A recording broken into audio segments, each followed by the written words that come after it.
Hello viewers, I am Dr. Mohan Vamsi, Chief Surgical Oncologist, Omega Hospitals, Gachibowli, Hyderabad. ఇవాళ మీ అందరితో కూడా breast cancer గురించి discuss చేయాలనుకుంటున్నాను. భారతదేశంలో బ్రెస్ట్ క్యాన్సర్ బారిన పడేవారి సంఖ్య రోజు రోజుకి పెరుగుతోంది.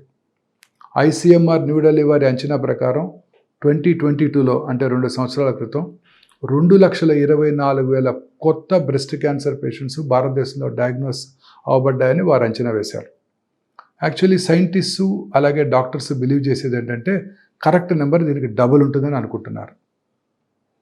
గవర్నమెంట్ వారి ఎస్టిమేట్ ప్రకారం ప్రతి 4 నిమిషాలకి ఒకరు బ్రెస్ట్ క్యాన్సర్ పడుతున్నారని వారు అంచనా వేస్తున్నారు.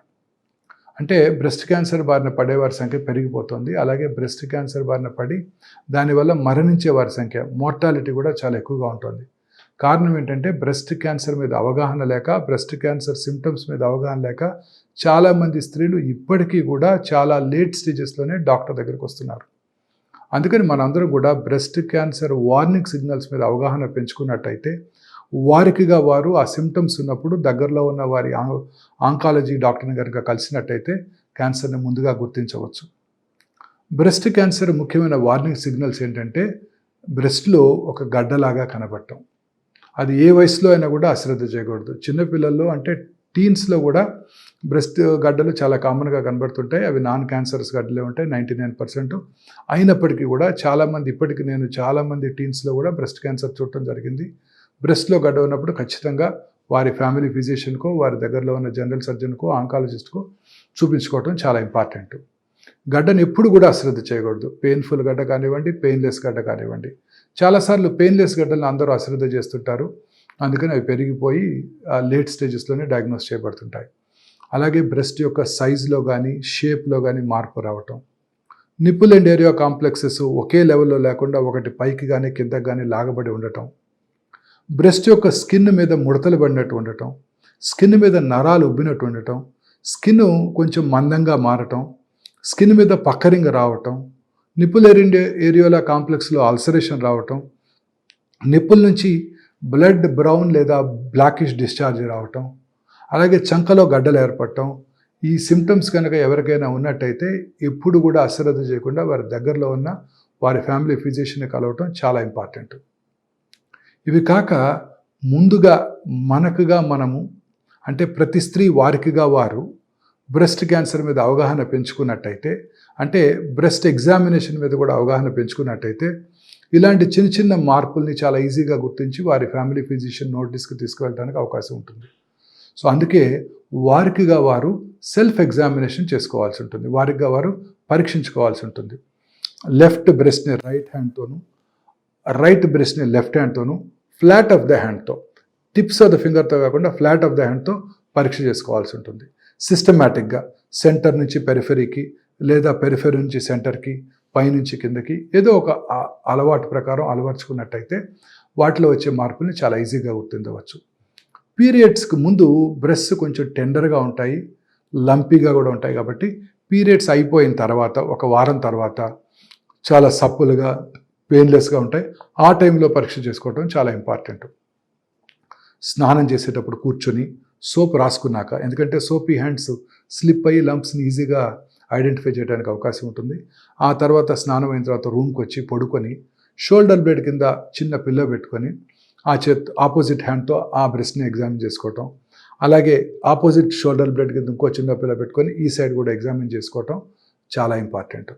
ఆ తర్వాత అద్దం ముందు నుంచొని 2 బ్రెస్ట్ ఒకే సైజులో ఉన్నాయా, నిప్పుల్ అండ్ ఏరియా కాంప్లెక్స్ ఒకే లెవెల్లో ఉన్నాయా, బ్రెస్ట్ యొక్క స్కిన్ మీద ఏమైనా మార్పులు ఉన్నాయా, ముడతలు పడి ఉన్నాయా, నరాలు ఉబ్బు ఉన్నాయా, నిప్పుల్ అండ్ ఏరియా కాంప్లెక్స్ నార్మల్గానే ఉందా, ఏదైనా పుండుగానే ఏమైనా పడిందా, ఒకసారి నిప్పుల్ని స్క్వీజ్ చేసుకొని ఏమైనా డిశ్చార్జ్ ఉందా లేదా తెలుసుకోవటం చాలా ఇంపార్టెంట్.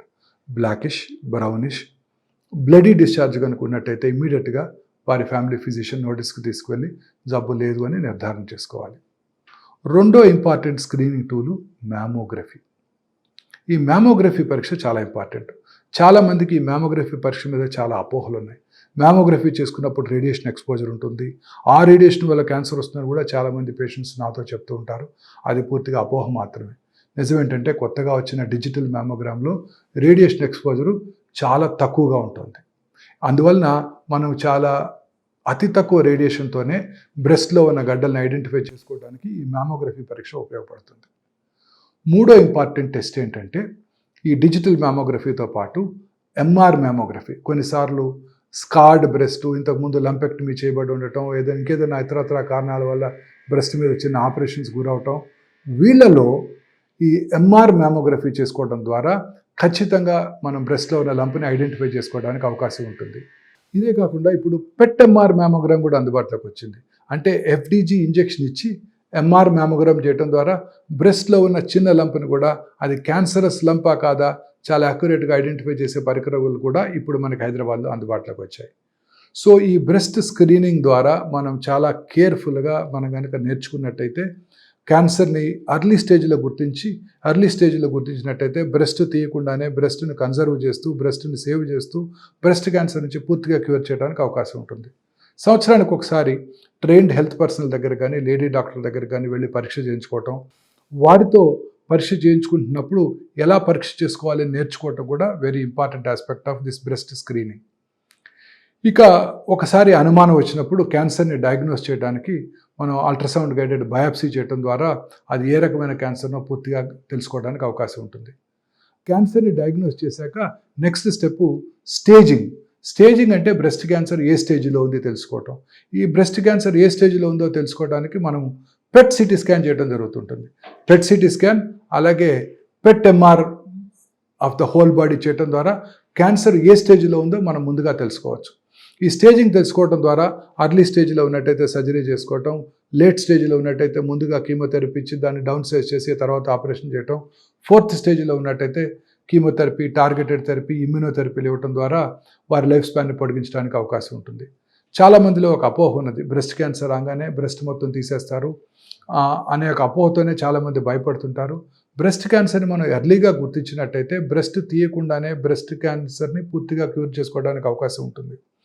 అలాగే ఇప్పుడు వచ్చిన ఆంకోప్లాస్టిక్ బ్రెస్ట్ సర్జరీ ద్వారా బ్రెస్ట్ సర్జరీ చేస్తున్నప్పుడు ప్లాస్టిక్ సర్జరీ టెంప్లెట్స్ వాడటం ద్వారా at the same time oncological ప్రిన్సిపల్స్ని ఫాలో అవుతూ ప్లాస్టిక్ సర్జరీ ప్రిన్సిపల్ని వాడటం ద్వారా మనం బ్రెస్ట్ క్యాన్సర్ పేషెంట్స్కి ఆపోజిట్ సైడ్ బ్రెస్ట్ ఎలా ఉందో అలానే సేమ్ సైజు సేమ్ షేప్లో ఇచ్చే అవకాశం కూడా ఉంది. దీనిని ఆంకోప్లాస్టిక్ బ్రెస్ట్ సర్జరీ అంటారు. అర్లీ స్టేజ్లో డయాగ్నోస్ చేసినప్పుడు ఆంకోప్లాస్టిక్ బ్రెస్ట్ సర్జరీ చేయడం ద్వారా బ్రెస్ట్ యొక్క సైజులో కానీ షేప్లో కానీ ఎటువంటి మార్పు లేకుండా బ్రెస్ట్ క్యాన్సర్ సర్జరీ చేయడానికి మనకు అవకాశం ఏర్పడింది. ఇలాగనే ఈ బ్రెస్ట్ క్యాన్సర్ సర్జరీ తర్వాత పోస్ట్ ఆపరేటివ్ పెథాలజీ రిపోర్ట్ని బట్టి చాలామందికి కీమోథెరపీ, రేడియోథెరపీ, హార్మోన్ థెరపీ అలాగే టార్గెటెడ్ థెరపీలు కూడా అవసరపడవచ్చు. ఈ కీమోథెరపీ, టార్గెటెడ్ థెరపీస్ చాలామందికి అవసరపడుతుంటాయి. చాలామందిలో అపోహలు ఉన్నాయి, ఈ కీమోథెరపీ వల్ల అనేక రకాలైన టాక్సిటీ ఉంటుందని. బట్ మనం గుర్తుంచుకోవాల్సింది ఏంటంటే ఇదంతా కూడా ప్యూర్లీ టెంపరీ టాక్సిటీ. కీమోథెరపీ ఇచ్చిన 2-3 రోజులు ఉంటుందే తప్ప అది కంటిన్యూస్గా ఉండదు. కీమోథెరపీ అయిపోయిన తర్వాత పూర్తిగా వారు దీని నుంచి విముక్తి చేపట్టడానికి, క్యాన్సర్ నుంచి పూర్తిగా కోలుకోవడానికి కూడా అవకాశం ఉంది. ఈ టార్గెటెడ్ థెరపీలు, ఇమ్యూనోథెరపీలు ఈ మధ్యకాలంలో విరివిగా వాడుతున్నారు.